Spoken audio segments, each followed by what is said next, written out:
সুপ্রিয় দর্শক, আবারও ফিরে আসলাম আপনাদের প্রিয় অনুষ্ঠান জীবনের গল্প নিয়ে। আমাদের ক্যামেরার সামনে বসে আছে এক অসহায় মেয়ে।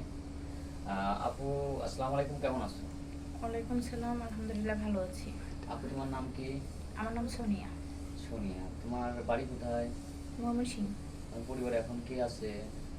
আমার পরিবারে ওরকম কেউ নাই, নানি আছে। বাবা মা? নাই। বাবা মা মারা গেছে। জি।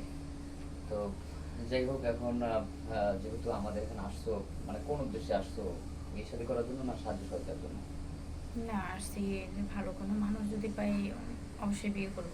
ভালো মানুষ বলতে মনে করো মন ভালো নাকি স্মার্ট সুন্দর এরকম কিছু? না, অবশ্যই মন ভালো। মন ভালো, বয়স যদি হয় 40-45, সমস্যা নাই, বয়সে কোনো সমস্যা নাই, অবশ্যই মন ভালো লাগবে। যদি তার বউ থাকে? যদি বউ থাকে, উনি যদি পালতে পারে দুইটা বউ, সমস্যা নেই তো আমার। সমস্যা নেই, যদি তার প্রথম পক্ষ মেনে নেয় হুম। তাহলে কোনো আপত্তি নেই, তাই না? অনেক জি। সুন্দর কথা বলছো। যারা এই চ্যানেলটা উপভোগ করছেন সবাইকে আমার পক্ষ থেকে ধন্যবাদ। আর আপুকেও সেই সাথে ধন্যবাদ, কারণ আপু এমন একটা মনের মানুষ যে কথাটা বলছি এর মাঝে আর কোনো কথা থাকতে পারে না। একটা মানে বাঙালি নারী হিসেবে যেটুক বলা তার সে বলছে, উপস্থাপন করছে। তো যাই হোক, আরো কিছু প্রশ্ন করবো আপু। তোমার এই ভিডিও তো আমরা পাবলিক করব, আমাদের চ্যানেল যারা উপভোগ করে, যারা দর্শক বিন্দু আছে সবাই তোমাকে চাইবে, সেক্ষেত্রে তোমার কোনো ফোন নাম্বার আছে কিনা? না, আমার কোনো ফোন নাই। অবশ্যই আপনাদের সাথে যোগাযোগ করতে হবে। আপনাদের সাথে যোগাযোগ করলে তো আমারে, আপনারা তো জানেনই আমার ঠিকানা। আচ্ছা, এই যুগে তো আসলে ফোন সবারই থাকে, একজন ফকিনীরও থাকে। তো তারপরেও বলতে চাই না কেন নাই আসলে। ভাই, ফোন কেনার মতো সামর্থ্য আমার নাই। কারণ বাবা মা তো কেউ নাই, হুম। আছে নানি, এখন নানি কিভাবে টাকা দিবে দেশের কাছে? সেটাই। আবার এমন কোনো মানুষ নাই যে তার সাথে যোগাযোগ করতে হবে, তাই না? জি।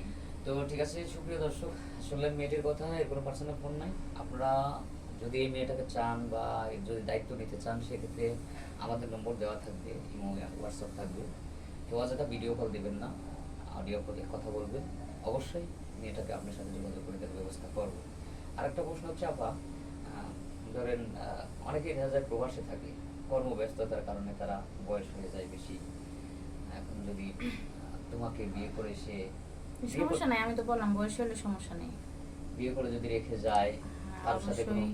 অবশ্যই মানে ভালো থাকতে হবে, যাতে আমার হাতটা যেন না ছাড়ে। আত্মীয়জন না থাকে। হ্যাঁ।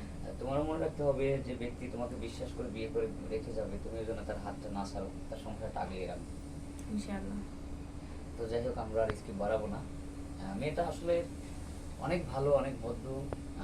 সে সব বিষয়ে কিন্তু আমরা যেগুলি প্রশ্ন করছি প্রত্যেকটি প্রশ্নের উত্তর দিয়েছে, এবং একটা নারী হিসেবে যতটুকু তার দায়িত্ব সেটা কিন্তু এখানে প্রকাশ করছে। তো কেউ অযথা ভিডিও করবেন না। আর সেই সাথে আমার চ্যানেলের পক্ষ থেকে আপনাদের সবাইকে অভিনন্দন এবং শুভকামনা করে শেষ করছি। আল্লাহ হাফেজ।